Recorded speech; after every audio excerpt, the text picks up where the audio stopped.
खबर UP live, आपकी खबर तेज असर।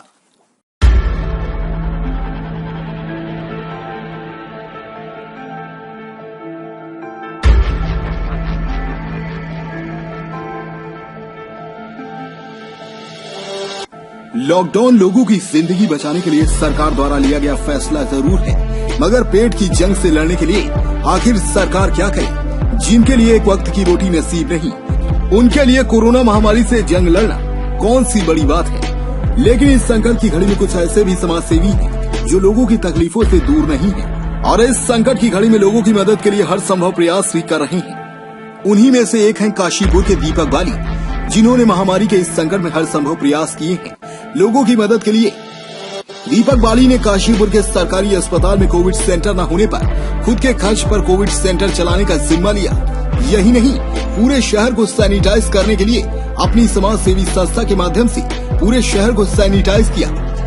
वहीं अब शहर के साथ ही पर्वतीय जिलों में जहां स्वास्थ्य सेवाएं बिल्कुल लचर हैं, वहां भी अपनी संस्था की मदद से सहयोग का पूरा जिम्मा उठाया है, जिसके लिए कई वाहनों की मदद से पहाड़ों तक मेडिकल किट, सैनिटाइजर, दवाइयाँ और भोजन सामग्री तक पहुंचाने का काम समाज सेवी दीपक बाली ने उठाया है, जिसके लिए पहले दौर के वाहनों को हरी झंडी दिखा दी है, जो पर्वतीय क्षेत्रों में जाकर लोगों की मदद के लिए उनकी आवश्यकताओं को पूरा करेगी। साथ ही इलाज से लेकर उनके भोजन तक की व्यवस्था संस्था द्वारा किया जाएगा।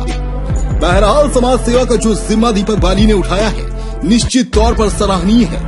जरूरत है ऐसे और भी समाज के सक्षम वर्ग के लोग आगे आएं, जिससे जरूरतमंदों को मदद मिल सके और संकट की इस घड़ी में इलाज के अभाव में दम न तोड़े और न भूख से कोई तड़पे। एक साल से एक अदृश्य दुश्मन से हमारी जंग चल रही है, लेकिन इस जंग से बड़ी जंग हर इंसान लड़ रहा है, वो है खुद को बचाने और अपने परिवार को भूख से बचाने की। हर वर्ग, हर तबका कोरोना के संकट से जूझ रहा है। कोई 2 वक्त की रोटी के लिए तरस रहा है, तो कोई अपनी जिंदगी की जद्दोजहद को बचाने में लगा हुआ है, तो कोई अपनी साख बचाने के लिए लड़ रहा है। सबसे नीचे का तबका जो 2 जून की रोटी के लिए रोज घर से निकलता था और शाम होते ही अपने बच्चों की रोटी के लिए चंद रुपए कमाता था, आज वो घर में कैद है, तो घर में चूल्हा कैसे जले। एक वो तबका जो मध्यम वर्ग में आता है, जिसके पास हर माह के अंत में कुछ पैसे घर चलाने के लिए आते हैं और उसी में उसने परिवार को पालना है और अपने शौक भी पूरे करने हैं। अचानक इस महामारी के चलते किसी की नौकरी छूट गई, तो कोई महीने की तनख्वाह के लिए भी मोहताज हो गया। ऐसे में सामाजिक रूप से अपनी प्रतिष्ठा बचाना भी उसके लिए भारी हो गया।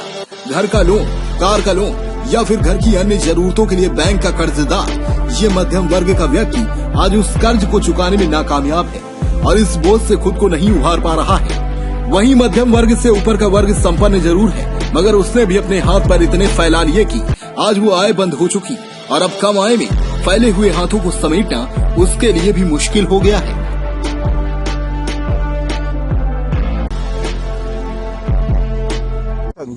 जो एक एनजीओ है, जिसके द्वारा उत्तराखंड के सुदूरवर्ती इलाकों में कोविड काल में अपनी सेवाएं पहुंचाई जा रही हैं, तो आज कोविड संजीवनी रथ के माध्यम से यहाँ से दवाइयाँ, मेडिसिन, जो है आपकी सैनिटाइज, मास्क और अन्य जो चीज़ें हैं, ऑक्सीमीटर, ये सब भेजा जा रहा है उत्तराखंड के ऐसे इलाकों में जहाँ पर मदद पहुँचाने में बहुत मशक्क़त की ज़रूरत है। तो उत्तराखंड महासंघ के लोग इसको लेकर यहाँ से निकल रहे हैं, रवाना कर रहे हैं और 7 दिन का ये प्रोग्राम है और इस तरीके से हर उस जगह पर ये पहुँचने का प्रयास करेंगे जहाँ पर मदद पहुँचाना बड़ा मुश्किल है। सर कैसे अभी तो कहने को यही है कि हर कोई अपनी तकलीफों में जरूर है, मगर किसी से कहने की स्थिति में नहीं। ऐसे में ये लॉकडाउन न जाने फिर से कितनी तकलीफें बढ़ाने वाला है। पिछले साल के भी कुछ आंकड़े ऐसे थे जब कर्ज के बोझ में लोगों ने अपने जीवन लीला को ही समाप्त कर दिया था।